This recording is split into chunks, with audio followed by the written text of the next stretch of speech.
우리나라 사람들이 좋아하는 깻잎. 고기와 싸 먹어도 좋고 반찬으로 만들어 먹어도 좋은 깻잎을 우리는 모르고 먹는 경우가 많습니다. 그래서 오늘은 깻잎이 독이 되는 경우에 대해 알아보겠습니다. 몸에 좋은 식품인 줄만 알았던 깻잎을 이렇게 먹는 순간 내 몸에 심각한 부작용을 일으킨다는 사실을 알고 계신가요? 전 세계에서 유일하게 우리나라만 먹는다는 깻잎. 깻잎의 알싸한 향과 입에 들어가면 느껴지는 독특한 식감 때문에 깻잎을 먹지 못하는 외국인들이 많다고 하는데요. 심지어 먹을 것이 부족하다는 북한에서도 깻잎을 먹지 않는다고 하며 탈북자들이 한국에 와서 깻잎을 먹는 것을 보고 깜짝 놀랐다고 합니다.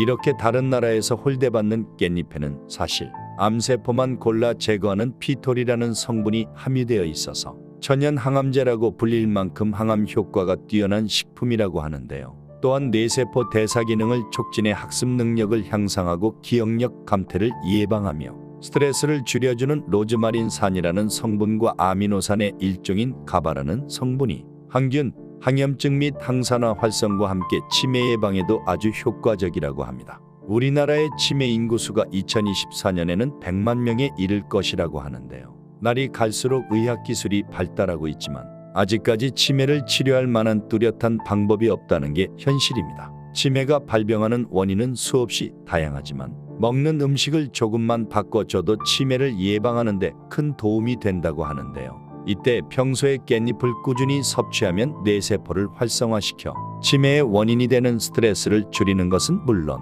체내 염증 억제와 동시에 항산화 효과로 인해 노화를 늦추고 암을 예방하는 효과까지 얻을 수 있습니다. 하지만 이렇게 몸에 좋은 깻잎도 어떤 음식과 어떻게 먹느냐에 따라서 내 몸에 보약이 될 수도 반대로 독이 될 수도 있다고 하는데요. 깻잎을 먹었을 때 독이 되는 최악의 경우에 대해 알아보겠습니다. 깻잎이 독이 되는 경우 1. 깻잎 장아찌. 입맛 없을 때 흰쌀밥 위에 깻잎 장아찌를 올려 먹으면 그야말로 밥도둑이 따로 없는데요. 그러나 우리가 지금껏 밥반찬으로 즐겨 먹던 깻잎 장아찌에는 사실 엄청난 양의 식품 첨가물이 들어가게 되는데요. 식품의약품안전처의 칼로리 사전에 따르면 깻잎 장아찌의 나트륨 함량은 100g당 약 1800mg으로 이는 세계보건기구에서 권장하는 하루 최대 나트륨 섭취량인 2000mg과 맞먹는 양입니다. 이렇게 많은 양이 들어가게 되는 소금과 간장을 지속적으로 다량 섭취할 경우 뇌졸중, 고혈압,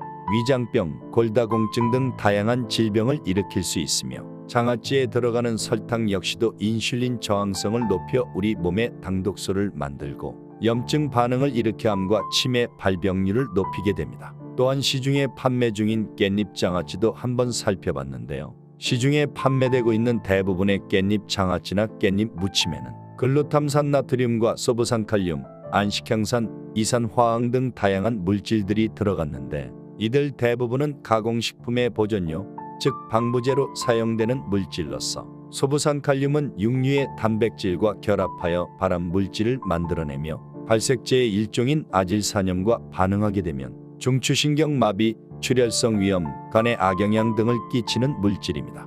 이산화황의 경우 민감하게 반응하는 이들은 소량만 섭취해도 기관지 수축, 호흡곤란 및 알레르기 반응 등을 일으킬 수 있는 물질이라고 합니다. 한 식품 영양학과 교수는 이렇게 식품을 장아찌로 만들어 먹게 되면 한 달이면 비타민C가 파괴되며 암과 위장병, 당뇨병에 좋은 엽록소 또한 2달 정도면 대부분 손실된다 라고 합니다. 오래된 장아찌는 말 그대로 반찬의 역할만 할 뿐 별 영양분은 없다고 하는데요.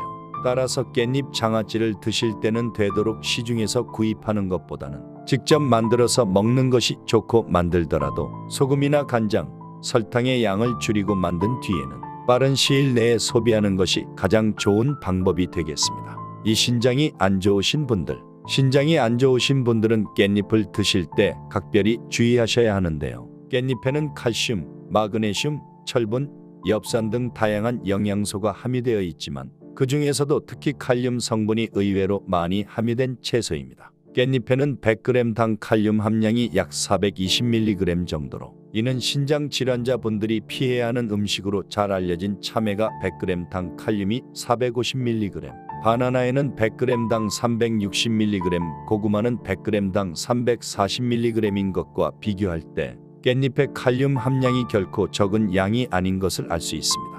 칼륨은 인체의 필수적인 무기질로 신경과 근육, 혈압, 수분 균형 등을 조절하는 역할을 하는데요. 건강한 사람의 경우 칼륨을 권장량보다 초과해서 섭취하더라도 대부분 소변으로 배출되지만 신장 질환을 앓고 있는 분들은 몸 밖으로 제대로 배출되지 않아 체내 칼륨 농도가 높아지는 고칼륨 혈증이 발생할 수 있고, 이는 근육에 힘이 빠지거나 가슴 두근거림, 저혈압, 부정맥, 심하면 심장 마비까지 오는 심각한 부작용을 초래할 수 있습니다. 깻잎은 잎채소이다 보니 두께가 얇은 데다 무게까지 가벼워서 몸에 큰 부작용이 없을 거라 생각하고 부담 없이 많이 먹는 경우가 있는데, 이처럼 깻잎에는 칼륨 함량이 의외로 많기 때문에 신장 질환자분들은 섭취 시 반드시 주의가 필요합니다. 3. 잔류농약. 과거부터 지금까지 잔류농약이 많은 채소를 조사해보면 깻잎은 항상 빠지지를 않은데요. 지난 2022년 식약처에서 3년간 조사를 했더니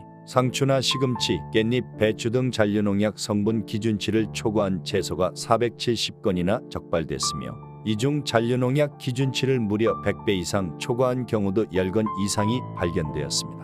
2023년에도 상추, 깻잎, 고추, 얼갈이 배추, 시금치, 부추 등 한 달간 전국 각지에서 생산한 채소류 90여 건이 식품 부적합 판정을 받은 것으로 나타났는데요. 여기서 문제가 되는 것은 이 중에서 식약처가 판매 중지와 회수 명령을 결정한 사례가 없다는 것입니다. 식약처 관계자는 식품위생법상 식품제조업으로 등록한 영업자가 회수 명령을 내릴 수 있는데, 농가는 제조업으로 등록한 사업자가 아니어서 제재할 법적 근거가 없다. 식품 부적합 판정을 받은 농산물은 자진 회수를 권고한다 라고 설명했습니다. 식품을 제조하고 판매되는 가공식품의 경우 유해 성분이 검출되면 즉각 판매를 중지하고 유통 경로를 파악해서 해당 제품을 회수할 수 있지만, 소규모 농가에서 출하되는 농산물들은 회수 명령을 내릴 수 없는 데다 유통 경로도 확인하기 어렵기 때문이라고 합니다. 이 때문에 잔류농약의 여부를 알 수 없는 소비자들은 개인이 꼼꼼히 세척해서 섭취할 수밖에 없는데요.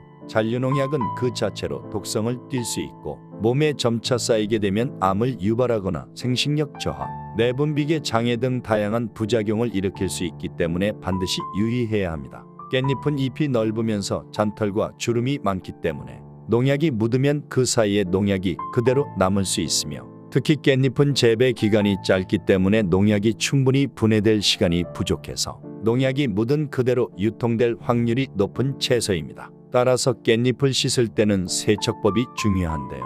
보건환경연구원의 자료에 따르면 깻잎의 잔류 농약 제거는 세척 횟수도 중요하지만, 세척 시 사용되는 물의 양이 증가할수록 농약의 제거 효과가 높다고 합니다. 깻잎 씻는 방법. 깻잎을 물에 5분 정도 담갔다가 30초 정도 흐르는 물에 씻으면 되는데, 씻을 때 깻잎끼리 서로 비벼가며 씻도록 하고, 특히 뒷면에 잔털이 많은 부분을 꼼꼼히 씻으면 잔류농약을 효과적으로 제거할 수 있다고 합니다. 4. 당근과 먹는 것. 우리가 흔히 먹는 김밥이나 비빔밥 등 깻잎과 당근이 들어간 요리를 참 많이 접하게 되는데요. 그런데 사실 깻잎과 당근은 서로 궁합이 맞지 않는 음식이라고 합니다. 당근에는 아스코비나아제라는 효소가 들어있는데, 이 효소가 깻잎의 비타민C를 모두 산화시켜버리기 때문에 영양학적 가치가 떨어지게 됩니다. 이 때문에 당근과 깻잎을 같이 드시고자 한다면 당근을 익혀서 드시는 것이 좋은데요. 당근의 아스코비나아제는 열에 약하기 때문에 가열하면 쉽게 무력화돼 깻잎의 비타민C를 파괴할 수 없게 됩니다. 또한 당근 대부분의 영양소는 단단한 세포벽과 세포막으로 둘러싸여 있어서 생으로 섭취하게 되면 영양 흡수율이 10%밖에 되지 않고, 주요 영양 성분들은 지용성이기 때문에 기름에 익혀서 드시면 섭취할 수 있는 영양 함량을 훨씬 더 높일 수 있습니다.